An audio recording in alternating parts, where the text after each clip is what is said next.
bien dans son job pour essayer d'y voir un peu plus clair sur quelque chose qui existe. On ne fait pas de la science-fiction, de la coprospective d'entreprise. Qu'est-ce que c'est? C'est un nouveau mot, on vient de le poser sur la table ici dans Smart Job, on n'en avait jamais parlé auparavant et j'accueille Bertrand Barré. Bonjour Bertrand. Bonjour. Ravi de vous accueillir. Alors vous allez nous éclairer parce que vous êtes à la fois à la tête d'une entreprise, vous êtes le CEO du groupe Zebra, mais vous êtes venu nous parler du RNP 50. On a l'impression que c'est le code d'une nouvelle bombe stratosphérique et vous portez, j'irais presque philosophiquement, ce concept de coprospective. Qu'est-ce que c'est ? Absolument. Groupe Zebra, déjà, c'est une société qui est du conseil en innovation et du design. Donc, ça fait 30 ans maintenant, un peu plus, qu'on travaille à définir des futurs de produits ou de services pour les entreprises. Pour définir des futurs, il faut réfléchir à moyen, long terme. Et à très long terme, c'est ce qu'on appelle la prospective. Quels sont les scénarios qui peuvent transformer notre société à très long terme? Alors, l'armée française le fait. Bien entendu. Ça, c'est un des secteurs. Et l'ensemble des grands groupes ont à leur disposition une cellule prospective en général, mais ça peut être composé d'une à 3, 4, 5, 6 personnes pour les plus gros. C'est pas le R&D, qu'on soit bien d'accord. Absolument. La prospective, c'est plutôt des scénarios, l'étude de scénarios plausibles et d'impact pour l'entreprise.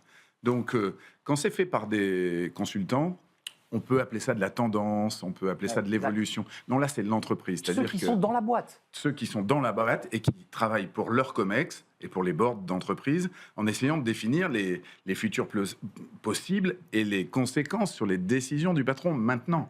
Si vous montez, On l'éclaire. Absolument. Si vous avez un projet de monter une entreprise dans tel ou tel pays et qu'à 10 ans, l'instabilité politique ou tel ou tel facteur fait qu'il y a risque, c'est la mission de ces boîtes-là. Donc ça veut dire, et on va rentrer dans le RNP, parce que là, ça c'est la prospective telle qu'on la connaissait il y a 5 ans, avec RNP 50, ça veut dire que tous ces prospecteurs qui éclairent leur CEO vont se réunir. Donc, et attendez, il y a quand même des marques qui sont entrées dans le jeu.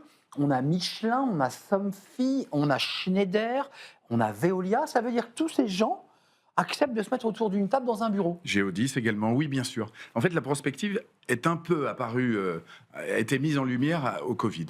Souvent, ce sont des gens qui étaient honnêtement, un peu planqués isolés, ouais. Un petit peu. Et puis, à un moment, une crise majeure, ils ont été convoqués dans tous les COMEX en disant raconte-moi ce qui peut se passer. C'est quoi les schémas? Est-ce que tu as prévu ça? Et là, c'est redevenu d'actualité. Ouais. Problème, chacun d'entre eux réfléchit avec ses possibilités. La prospective, ça se doit d'être holistique. Il faut vraiment tout lire, tout comprendre, tout expertise. C'est hyper complexe. Et ils sont souvent un peu isolés. Or, en ce moment, le maître mot, c'est faire alliance. Faire alliance. On est dans un monde où les États-Unis ont choisi leur camp, le bloc a choisi son camp. Nous, l'Europe, vous le savez tous, on a un peu de mal à faire bloc. Donc nous, c'est notre concept, on ne pense plus qu'à ça, faire alliance. Et RNP 50, c'est ça, c'est un mouvement, un do tank, comme disent les spécialistes européens, pour que, enfin, les grandes boîtes réfléchissent entre elles à établir des scénarios crédibles. En ce moment, on ne parle que de l'IA et de la tech, il n'y a pas que ça. La mobilité, la micromobilité, c'est fondamental. Est-ce qu'on va rouler en automobile électrique dans des villes où on ne veut plus d'automobile? Ou pas 2035? De toute façon, les villes font tout pour nous empêcher de rouler en voiture, donc qu'elle soit électrique ou autre chose, ça ne sera pas ça la solution. Donc, excusez-moi, c'est la base pour le CEO, lorsqu'il a une étude un petit peu intelligente faite par son prospecteur collectif ou pas, de pouvoir lancer quoi? De l'influence, de pouvoir commencer à engager des marchés C'est essentiellement de prendre les décisions aujourd'hui qui peuvent avoir des conséquences demain en connaissant les scénarios potentiels. On établit des scénarios potentiels, donc des impacts à court terme. Pour ceux qui nous regardent et qui souhaiteraient entrer dans cette danse, on voit que ça concerne des très grosses entreprises.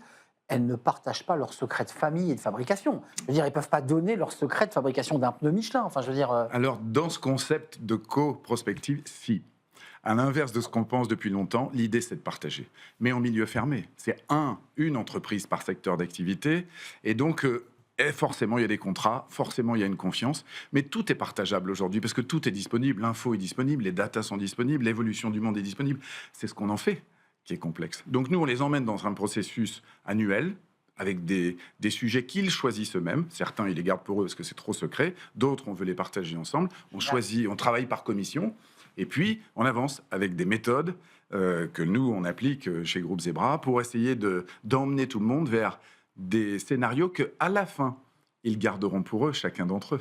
Il y a un travail commun et une exploitation différenciée. J'entends quand même que cette coprospective, c'est aussi une bataille de blocs Et c'est une manière de nous unir, de nous serrer les coudes face à des mastodontes qui ont décidé de nous faire la guerre économique, pour le moins. Ben, c'est essentiel. Je dis souvent que nous sommes en France pays majeur, fantastique, historiquement fantastique, des écoles fantastiques, mais on est un tout petit pays. Moi, je dis souvent qu'on est le Brest de l'Europe, on est à l'extrémité de l'Europe, donc personne ne nous voit. On crie, on parle fort, mais sans faire bloc, on n'est pas grand-chose. Juste avant de nous quitter, Bertrand, ça a démarré, là, les intergroupes? Oui, ça a démarré depuis 6 mois maintenant. On a 2 sujets qui ont été lancés. Un sur l'IA et la sécurisation des données et l'exploitation de ces données. C'est un sujet monstrueux. Qu'on soit chez Somfy dans l'habitat ou Géodis, tout le monde, ça. C'est essentiel. Est-ce que demain, ce sera régulé, pas régulé, complètement libéralisé, des tas de scénarios probables. Donc on étudie ça. Et un deuxième sujet qui est justement la bloquisation. Comment opérer dans un monde où forcément toutes les contraintes logistiques, toutes les alliances stratégiques industrielles, tout est remis en cause. Tout le flux et la fabrication de A à Z. Personne ne connaît vraiment ce que seront les politiques commerciales, les gouvernements, etc. etc. Donc il faut établir 4 ou 5 scénarios et les impacts probables.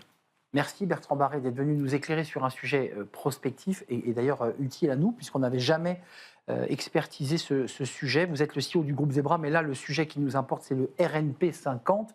Allez voir, vous êtes peut-être un prospecteur dans une entreprise et vous dites tiens, ça m'intéresse. Merci de nous avoir rendu visite. C'est un vrai plaisir de vous accueillir. On tourne une page, c'est le cercle RH pour parler de la transparence salariale. Alors, c'est peut-être un sujet d'ailleurs qui intéressera Bertrand Barré et ses prospecteurs.